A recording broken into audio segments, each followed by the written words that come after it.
This short video introduces the concept of reporting trees and covers a demonstration on the reporting trees within Sage Business Intelligence Financial Report Designer. Although you can create financial reports without the aid of a reporting tree, the reporting tree allows you to model a very sophisticated reporting structure and view your organization in many different ways with the click of a button. Some companies may have a very complex corporate hierarchies that require hundreds of tree units, as well as other hierarchies that require much fewer tree units. Most organizations have a hierarchical structure in which departments or other business units report to one or more higher level units. In a traditional organizational chart, the lower units on the chart typically report to increasingly higher units. Sage Business Intelligence uses the term reporting unit for each box in an organizational chart. A reporting unit can be an individual department from the general ledger, or it can be a higher level summary unit that combines information from other reporting units.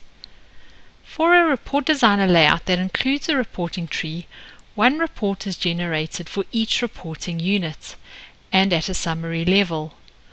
All of these reports use the text columns, row and column layouts that are specified in the report designer. Let's take a look at an income statement that has been generated in the report designer. The following income statement has been generated from a standard report designer layout. There is currently no reporting tree associated with this income statement, actual versus prior. If you open up the Report Designer interface, you will see in the Reporting Tree section there is no reporting tree associated with this layout. To add a reporting tree to this layout, you need to go to the BI Tools tab and select Reporting Trees and add a reporting tree. Before you build any reporting trees, you will first need to determine the various reporting structures your company will require. The best approach is to draw an organizational chart of your company, use your current general ledger departments as the lowest level of detail, and to these as many boxes as you need to show high-level divisions or regions. Remember that each box represents a potential reporting unit in any of your reporting trees. To create a new reporting tree, select on the Add button in the Manage Reporting Trees window. Enter a name for your reporting tree. Select OK. The Edit Reporting Tree screen will come up.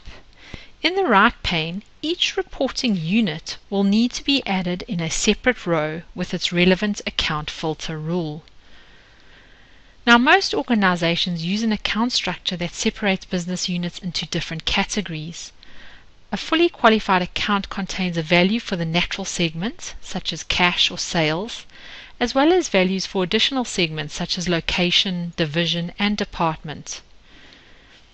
To add your reporting tree, first select the company that you're going to report on. You then need to name that specific reporting tree. In this case, I'll name it East Branch, and then apply the specific account filter rule. Add the next branch, select the company, add the report filter name, and then apply the account filter rule. The graphical tree on the left pane of the Reporting Tree Manager just allows you to visualize the relationship of the parent-child unit hierarchy, while the right pane displays each reporting unit in a separate row with its relevant account filter. The preview pane will change dynamically to display the results of the account filter for each reporting unit.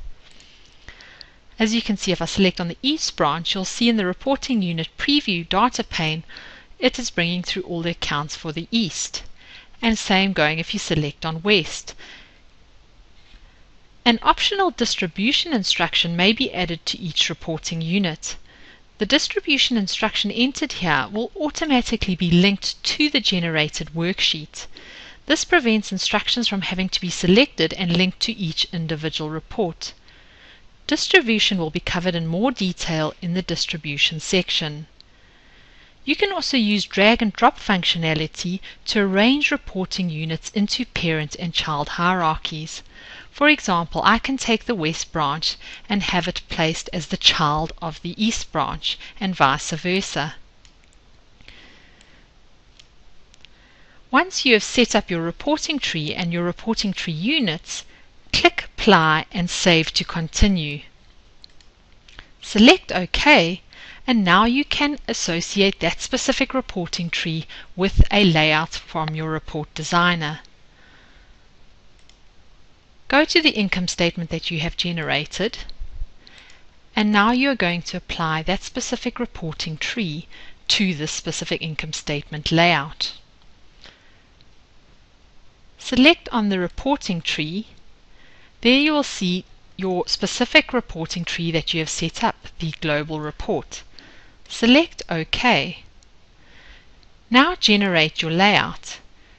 Before your layout is generated, you will be prompted to select the reporting tree units.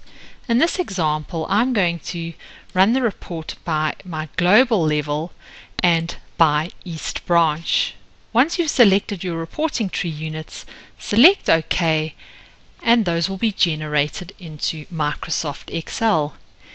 Each of those reporting units for Global and the reporting unit for East will be generated into different worksheets within the workbook. As you can see, you now have an income statement actual versus prior for your global reporting. This will include your East and West accounts. The second worksheet generated is the income statement actual versus prior for the East branch only. And if you open up your revenue, you will see that it's bringing through the revenue for the East branch only. In Sage Intelligence, you can create an unlimited number of reporting trees to view your organization in different ways. Each reporting tree can contain any combination of departments and summary units. By rearranging the structure among the reporting units, you can create different reporting trees. You can then use the same report designer layout with each reporting tree, enabling you to create different financial report layouts very quickly.